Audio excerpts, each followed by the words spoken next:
Alright, so we did the first cycle of flushing with the distilled water, so we're gonna do that again.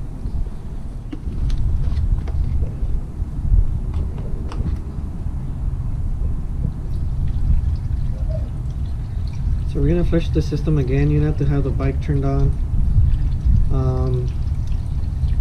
but you do have to like kind of shake it, rock it back and forth to release those air bubbles. So we can rock it back and forth to release the air bubbles. You could go slow. You have to rock it too hard.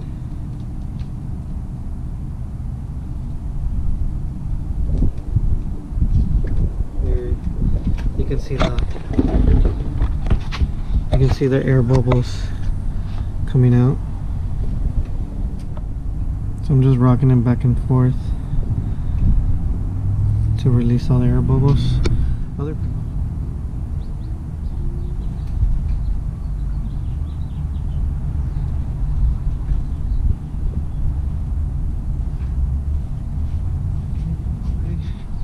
So now we're gonna bring back the camera around this way so you guys can see if it's getting cleaned or not.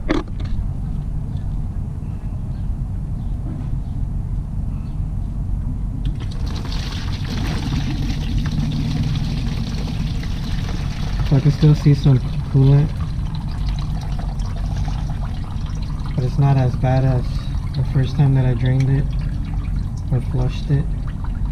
So we're going to do that one more time.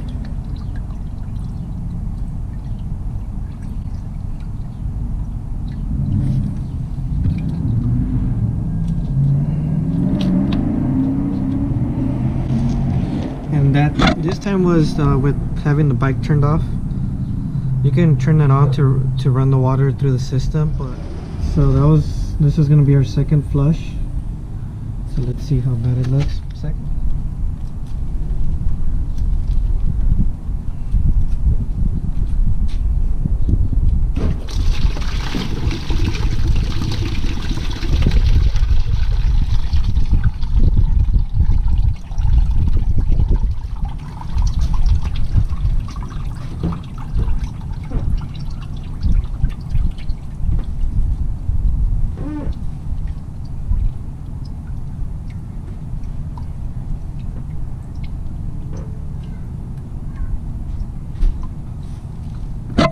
Big difference right there. It's kind of clear now.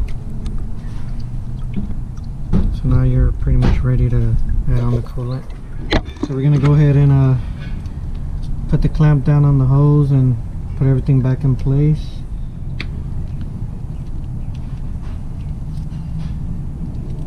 So it does have a stop, so the hose goes up to here. Just put the clamp back down. So we're going to tighten up the clamp already. Everything's flushed. You have to obviously flush the coolant because that's going to stay permanently.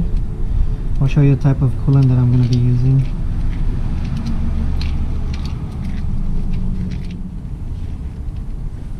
So it's tight. You can always, since you're out here, you can check all your hoses, make sure they're not cracked or anything like that. If not, it's still perfect time to replace them. Everything's nice and tight.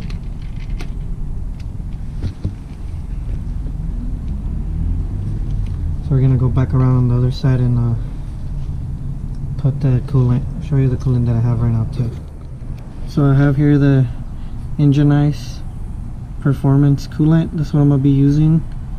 With one of these you should be good, but I got an extra one just in case. So we're gonna go ahead and fill it up right now. We're gonna fill it up. I'm like halfway there.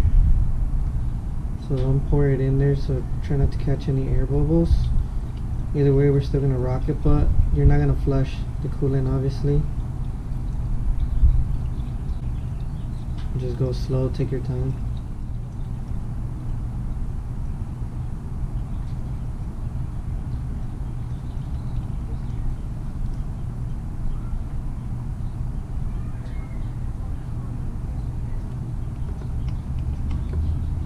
So it's taking up most of it.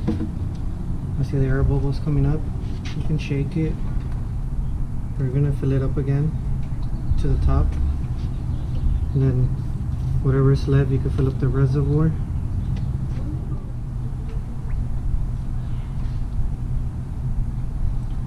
So the coolant's already pre-mixed, 50% water, 50% coolant, so you don't have to add any water or anything.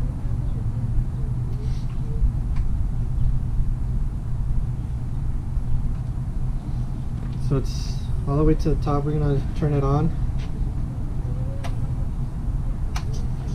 and we're gonna see if it runs down and add any more that we need.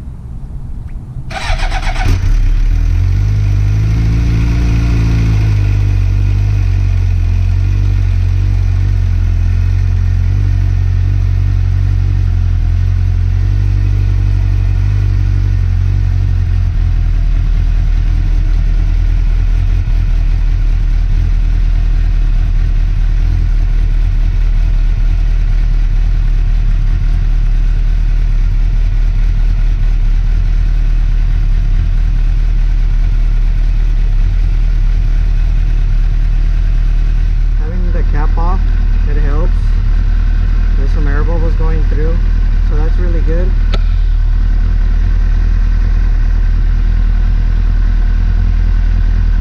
So we're just gonna let it run a little bit longer.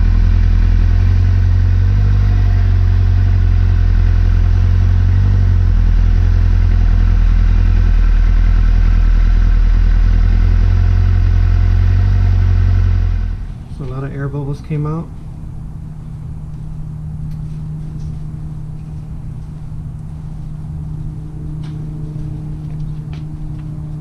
Put some more in there.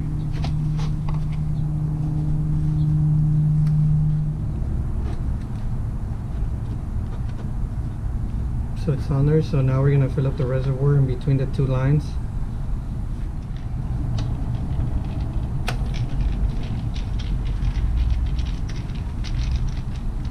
We're pretty much set. You got to run it through the heat cycle, make sure it's doing the proper job.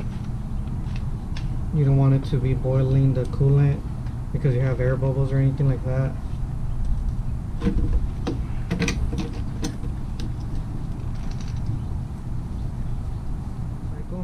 Once you run it through the heat cycle, have the cap on so it can build up the pressure. So this is a marker here, the full and the low, so we're going to put it right in between.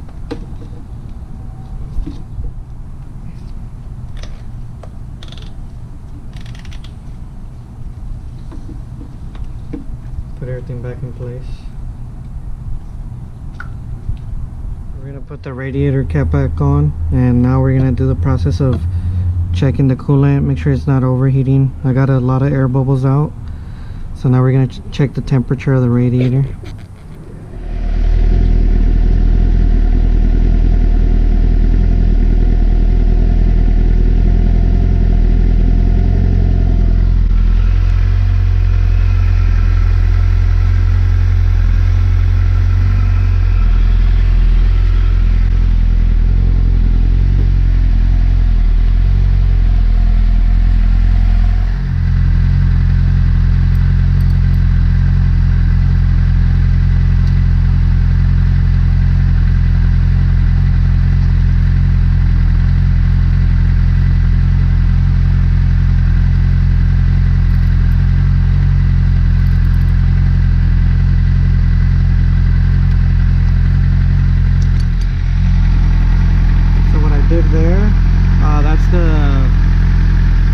Coolant bleeder, radiator bleeder right there. Just let it out a little bit so the air could come out if there's any air. If you guys can hear me, I'll put the description down below what I'm talking about. So we're at 184. Alright, so I'm just waiting for the bike to cool down. I ran it to where it got the temperature kind of high. Turned it off. I'm just waiting to cool off again. I'm gonna open up the radiator cap and see if it needs more radiator. You don't want to run it on low. You want to damage the radiator or run it to where it gets too hot. So you're gonna do that about 2-3 times. Run it and then let it cool off, and then you're pretty much set. You can throw on the fairings and you're pretty much done. So maybe I'm not gonna get back to the video because the sun's going down, but that's pretty much it on the coolant, or flushing the coolant exchange, wherever you guys want to call it. So if you guys like the video, make sure you guys drop the big thumbs up, subscribe if you guys are new. Thanks to all the subscribers, thanks for all the support, and let me know how I did on the coolant exchange or any on my other DIY videos. So thanks again, thanks for watching. I'll catch you guys on the next one. Ride safe, peace.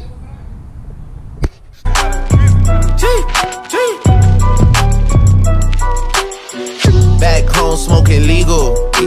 I got more slaps than a Beatle.